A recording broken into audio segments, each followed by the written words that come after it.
हँसिनी माया दतिनी आख्राना जिउ यादी मेरी। हेलो साथीहरु, स्वागत छ तपाईहरुलाई मेरो आदि च्यानलमा। मेरो चाहिँ मेरो अर्को बारी हो हैन। यहाँको चाहिँ भिडियो तपाईहरुलाई मैले देखाएको चाहिँ छैन, त्यही कारणले यो बारीको भिडियोहरु पनि देखाइदिउँ भनेर यहाँ के छ भनेर। अब यो चाहिँ अब स्टार्टिङ चाहिँ मैले बुद्ध चित्त मालाबाटै गर्छ तपाईहरुलाई सधैँ बारीको देखाउँदाखेरि।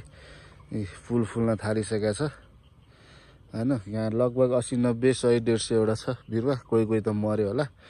150 वटा रोपेको थियो, अब 80 90 वटा चाहिँ छ जस्तो लाग्छ मलाई। गनेको चाहिँ छैन। अहिले बिरुवाको फुल फुट्ने समय हो र मालाको ग्राफ्टिङ गर्ने भए पनि समय अहिले नै हो है त। वैशाख जेठसम्म गर्न मिल्छ है त। हामीले ग्राफ्टिङ अहिले गरेर जेठसम्म ग्राफ्टिङ गर्न मिल्छ। यहाँ चाहिँ दुई मुखेको धेरै रोपेको छ हाम्रो चाहिँ हैन। यहाँ टन्नै फलिरहेको छ, तपाईहरुको पनि फलिरा होला। अब बेसीतिर चाहिँ अलि चाँडो फल्छ, हाम्रो यो चिसो ठाउँमा चाहिँ अलि ढिलो फल्छ। यो चाहिँ चार मुखेको हो। यस्तो रेखा हुन्छ कि यस चार मुखेको बिरुवामा। यहाँ पनि पात भर्खर पलाउन लागेको छ। यहाँ चाहिँ यो चाहिँ किन ढिला भयो थाहा भएन। अनि यहाँ चाहिँ मेरो सुन्तला र माला अनि एउटा दुईटा के रे उसको छ, आँपको छ। आँपकोमा पनि फुल फुलेको छ। अहिले देखाउँछु तपाईहरुलाई म। यो हेर्नुस् न, सबैमा फुल फुल्न थालिसकेको छ र सुन्तलामा पनि है त चट्ट लगाएर फुलहरू हेर्नुस् तपाईहरुले। सुन्तला त होला यहाँ लगभग 50-60 बोट जति टन्नै छ। कुनै कुनैमा फेरि पातै पलाएको छैन कि, कुनै कुनैमा पलाउँदैछ हैन। यहाँ पनि हल्का फुल्का पलाउँदैछ, पानी नपरेर हो यो चाहिँ। हेर्नु न, एकदम सुक्खा छ। अब यो बोट सुन्तलाको यो चाहिँ मर्न लागेको जस्तो छ। यहाँ मासतिर पनि टन्नै छ। यहाँ अम्बाको बोटहरू छ हैन, सबै छ। अब त्यो चाहिँ अब म देखाउन भ्याउँदिनँ। छोटो मिठो यो बुद्ध चित्तको चाहिँ र बुद्ध चित्तको र सुन्तलाको देखाइदिउँ भनेर यो चाहिँ सानो छोटो भिडियो हुन जान्छ। माथिको चाहिँ म छुट्टै बनाउँछु तपाईहरुलाई। अनि यो चाहिँ छुट्टै है त। यहाँ पनि छ। अब हाम्रो हिमालय त टन्नै छ भने यहाँ मासतिर पनि देखाउँछ। अहिले म मासतिर जाँदाखेरि यस्तरी फुल फुलिसकेको छ। अब यो असार साउनतिर मात्रै पाक्छ हाम्रोमा चाहिँ। असिनाले झारेन भने सुन्तलामा हाल्नको लागि मलहरू लिएर आउँदैछ हामीले अहिले चाहिँ। मुक्ता हुनुहुन्छ सुन्तलाको बुढीहरू यस्तो छ हैन। हेर्नुहोस् ल।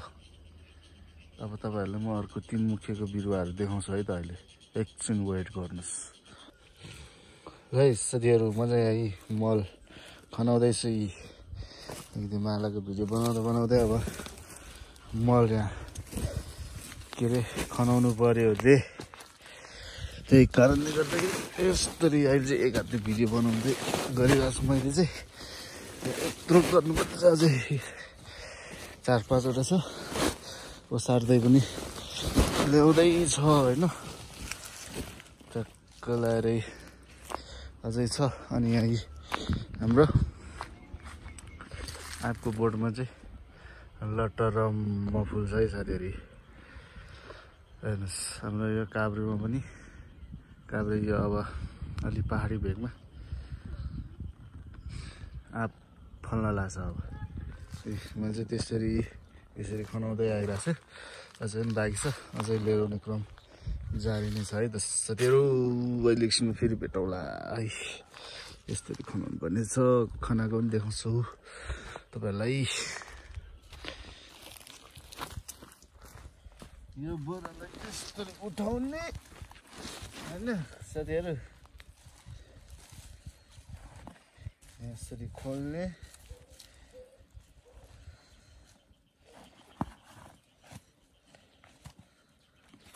अनि यसलाई यस्तरी घोटाइदिने यस्तो गर्ने यस्तो गर्ने होइन भने यस्तरी हल्लाइदिने सर्लक्कै हुने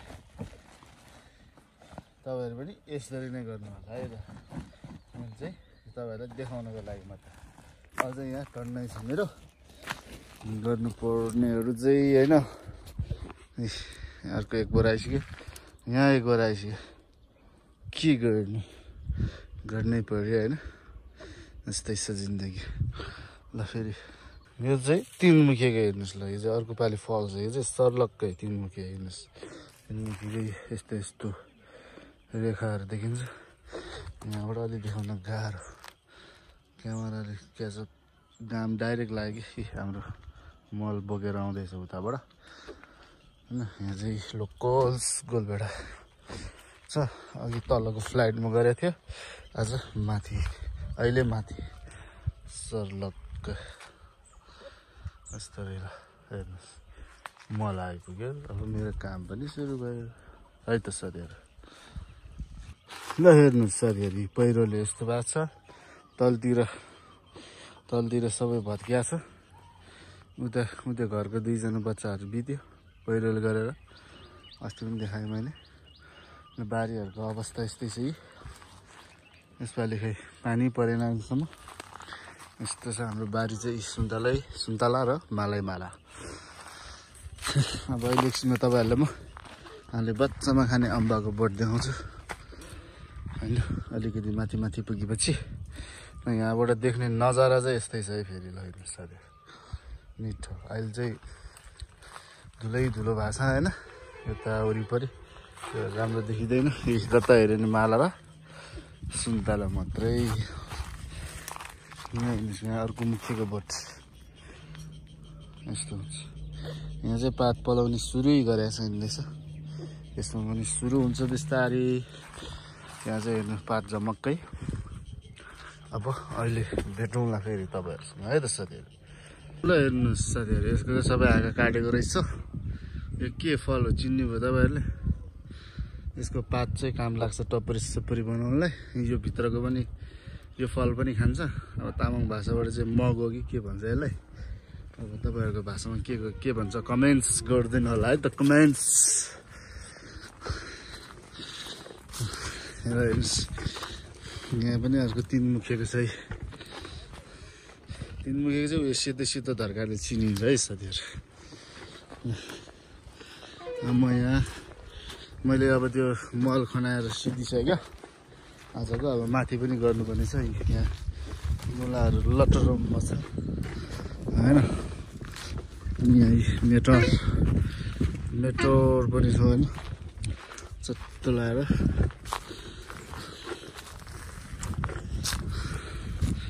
अब हामीले बच्चैदेखि खाएको अम्बाको बोट चाहिँ यो होला पहिला एकदम ठुलो थियो हजुरआमाले काटिदिनु भयो दसैँमा सधैँ खाने हो यो अनि यहाँ केराको पनि छ यहाँको केरा पनि थुप्रै खायौँ हामीले होइन